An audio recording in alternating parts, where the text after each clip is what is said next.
After what seems like an eternity of infighting and protesting and blocked thoroughfares and guys precariously grabbing onto passing cars and being dragged down the street, the city has finally introduced new rules to help level the playing field between taxis and Uber.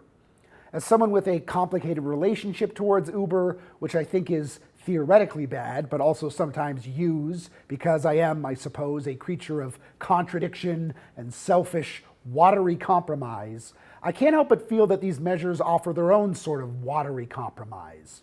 The new regulations give taxis the right to behave a bit more like Uber, to use smartphone apps to source customers and charge surge pricing during peak hours.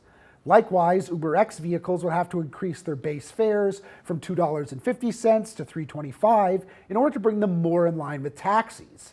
It's a confusing fix to an admittedly complicated problem. By making traditional taxis more like Uber, the new regulations effectively erase the most appealing things about taxis. And by making Uber more like taxis, part of the appeal of Uber, i.e. its relative cheapness, is similarly undermined.